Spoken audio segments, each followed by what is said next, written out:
বন্ধুরা, good morning. Daily life of Suvendu YouTube চ্যানেলে আপনাদের স্বাগত। আমার শুরুটাই তো আমার গোপালকে দিয়ে। তা চলুন আপনারা আমার গোপালের দর্শন করে নিন, দিয়ে আবারও খুব সুন্দর মন্দির আপনাদের দর্শন করানোর আমি চেষ্টা করব। তা চলুন আগে আপনারা আমার গোপালের দর্শন করে নিন। আপনারা আমার গোপালের দর্শন করুন।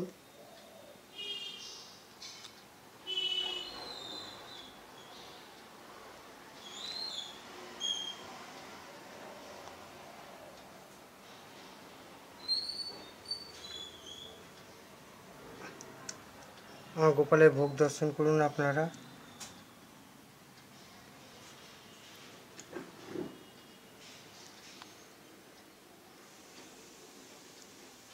তা চলুন যাওয়া যাক।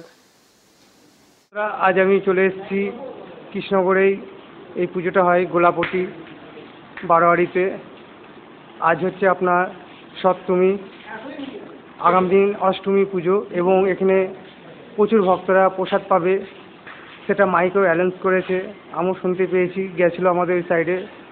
তো আপনারা অবশ্যই আসবেন আগামী দিন, আর মায়ের দর্শন করে যাবেন।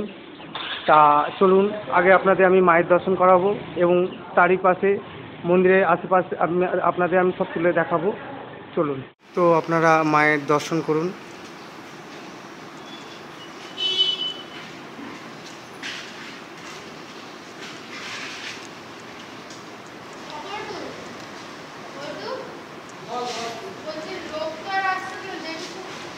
এবং এই মন্দিরে একজন পুরনো এক সদস্যকে পেয়ে গেছি, তার মুখে আমি এই পুজোর সূচনাটা আমি আপনাদেরকে দেখানোর চেষ্টা করব, এবং তার বক্তব্যগুলো আপনারা শুনবেন। তা চলুন। এই যে পেয়ে গেছি সদস্য। এই পুজোটা কতদিনকার? এই পুজোটা আনুমানিক 300 বছরের ঊর্ধ্বে আছে। কেউ সঠিক বলতে পারে না, কিন্তু 300 বছরের ঊর্ধ্বে। 300 বছরের ঊর্ধ্বে। এবং প্রত্যেক বছরই ভক্তরা প্রসাদ পায় এখানে? হ্যাঁ, এখানে যেমন আসে সবাই, প্রসাদ যতক্ষণ থাকে বিলি করা হয়, আসে, প্রচুর ভক্ত আসে। আর আগামী দিন অষ্টমী, কালকে মহাষ্টমী আছে, এখানে বসে খাওয়ানো হবে মায়ের প্রসাদ। তা তাদের জন্য কিছু বক্তব্য রাখবে ভক্তদের জন্য? সবাইকে আমন্ত্রণ জানাচ্ছি যাতে তারা আসে। তা আপনারা শুনতেই পেলেন, আমি এক পূর্ণ সদস্যকে পেয়ে গেছিলাম গোলাপটির। তা চলুন আপনাদের আমি সাইডটা ঘুরিয়ে দেখাই, আর একবার মায়ের দর্শন করিয়ে আমার ভিডিওটা আজকে এখানেই শেষ করবো। দিন অষ্টমী, কালকে মহাষ্টমী আছে, এখানে বসে খাওয়ানো হবে মায়ের প্রসাদ। তা তাদের জন্য কিছু বক্তব্য রাখবে ভক্তদের জন্য? সবাইকে আমন্ত্রণ জানাচ্ছি যাতে তারা আসে। তা আপনারা শুনতেই পেলেন, আমি এক পূর্ণ সদস্যকে পেয়ে গেছিলাম গোলাপটির। তা চলুন আপনাদের আমি সাইডটা ঘুরিয়ে দেখাই, আর একবার মায়ের দর্শন করিয়ে আমার ভিডিওটা আজকে এখানেই শেষ করব। প্রচুর বাসনপত্র চলে এসছে, সবজিও চলে এসছে। আগামী দিন অষ্টমী পুজো, প্রচুর ভক্তরা প্রসাদ পাবে এখানে। এবং এখানে জগতী পুজোটাও খুব সুন্দর হয়। আপনাদের আমি এবছর জগতী পুজোটাও আপনাদের দেখানোর চেষ্টা আমি করব। এই বারোয়ারিটা খুবই পুরনো, দেখি বুঝতে পারছেন, কড়ি বড়গার।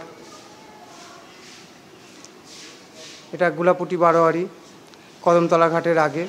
আপনারা যদি আসতে মনে করবেন, তাহলে আপনারা কৃষ্ণনগর স্টেশন থেকে আপনারা টোটো ধরে গোলাপটি বারোয়ারি বলবেন, আপনাদের পৌঁছে দেবে। এবং আপনারা যদি বাস স্ট্যান্ড থেকে আসতে চান, তাহলে বাস স্ট্যান্ডে টোটো ধরে আপনারা বলবেন গোলাপটি বারোয়ারি যাব, আপনাদেরকে নিয়ে চলে আসবে। পারলে অবশ্যই আগামী দিনে আসবেন, এখানে প্রসাদ পাবেন। প্রচুর ভক্তদের জন্য প্রসাদের ব্যবস্থা করা হয়েছে।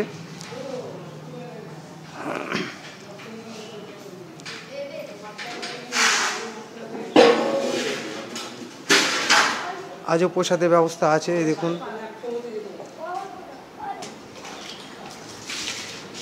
সবাই আজও প্রসাদ পাচ্ছে।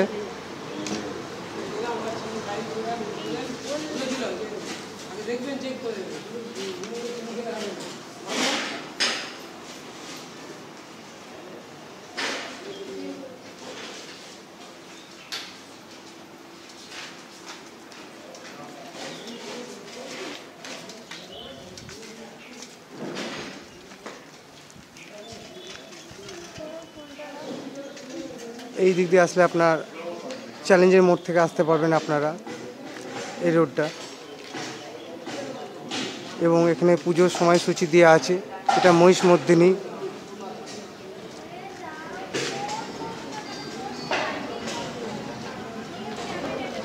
পারলে অবশ্যই আপনারা আসবেন। আর এই সামনে কদমতলা ঘাট। তা চলুন আপনাদের আর একবার মায়ের দর্শন করি। আমার ভিডিওটা আজকে এখানেই শেষ করব। আপনারা পারলে অবশ্যই আসবেন গোলাপটি বারোয়ারি মহিষমর্দিনীর পুজো, আগামী দিন অষ্টমী পুজো, প্রচুর ভক্তরা প্রসাদ পাবে। এটা কৃষ্ণগড়েই বহু পুরনো বারোয়ারি, গোলাপটি বারোয়ারি। এখানে জগত্রী পুজোও হয় এবং মহিষমর্দিনী পুজোটাও হয়। আপনারা মায়ের দর্শন করুন। আমার ভিডিওটা আজকে আমি এখানেই শেষ করলাম।